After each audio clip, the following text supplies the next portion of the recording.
All right, just a couple of clarifications since we've had some issues here. I'm going to come up and kind of start over a little bit with this collision thing. So we have our guy, we have our bomb, getting rid of that extra button. Guy1 and bomb are our instance names. We went to Canvas and we got that code for the collisions that I told you to copy and paste. And most of you are coming in and pasting that code in and being really good about remembering object 1 needs to be changed to whatever you named your first object, and object 2 needs to be changed to whatever you named your second object. But then you guys are testing it and wondering why. Oh, I'm not getting an error because I have it. Hold on. Then you're testing it and you're getting this weird error. And you're like, well, I don't know what this is. Come help me.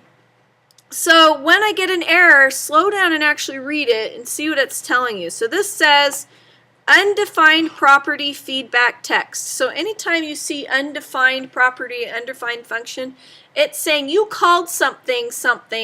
I have no idea what you're talking about.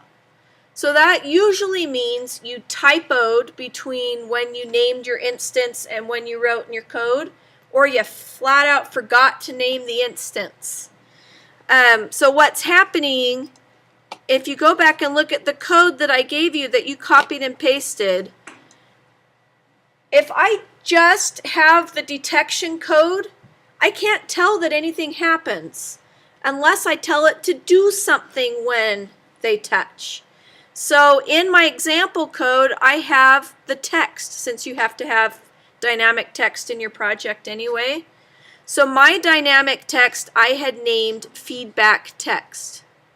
So most of you are bringing in your collision code, but you don't have a dynamic text box in your game that's named feedback text. You might have dynamic text in there, but you named it something else. So this line of code that's looking for a dynamic text box named this, it can't find it, and that's why it's giving you an error. So to fix this problem, either you've got to have it to get full points anyway. So if you don't have dynamic text yet, go in and make a text box. Make sure in the properties it says dynamic text and give it a name. And if you want to make it easy, make it match the code I wrote for you and just name it feedback text. And then it won't yell at you.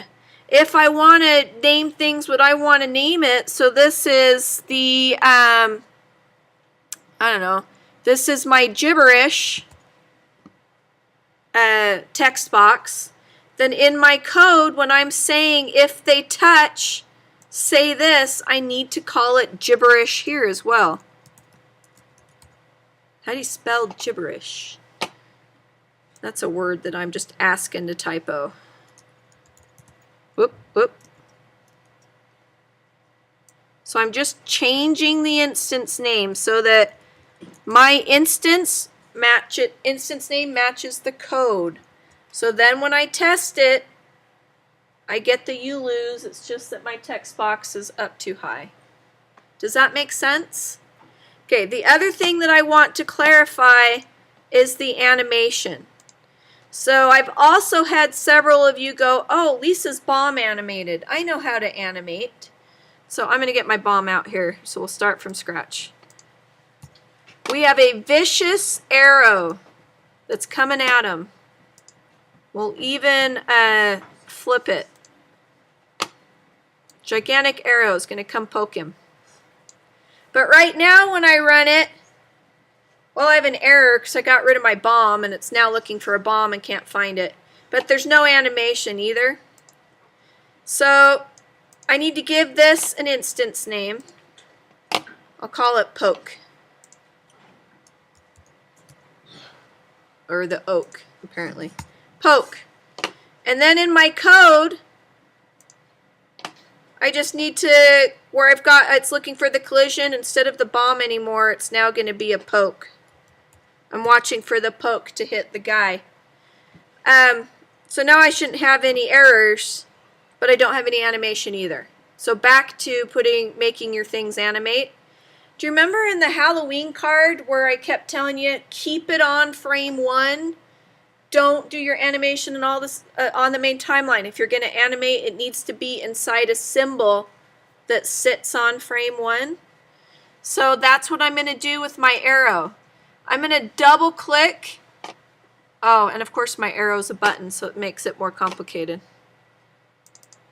If I go inside here, depending on what your thing is, you might have to, if it's a really complicated object, you might have to make it another symbol on top of that.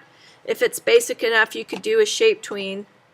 But because I'm inside a button, I've got to make it another movie clip.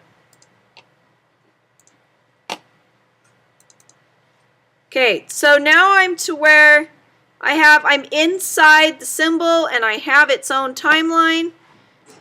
I'm just going to make my second keyframe here and move it across, and I'm going to tween it. I'm going to make sure that tween plays and I like the speed of it. If I want to speed it up or slow it down, I can just select that keyframe and then adjust. So farther apart will slow it down, closer together speeds it up. But I can watch that speed. But the key is the animation is inside the movie clip instead of on the main timeline. On the main timeline, I'm on frame 1. So now let's go test it. Now that goes across and it hits him, but I've got to go check something with my collision stuff because my collision isn't working anymore. But does that make sense with the animation and why you're getting the error with the feedback text? So if you're going to go out and look for code, whether it's code I'm giving you in Canvas or code you're pulling off the internet, slow down a little bit and try and read it and try and understand what's in there, because there may be something you need to change so that it matches what's in whatever you're creating.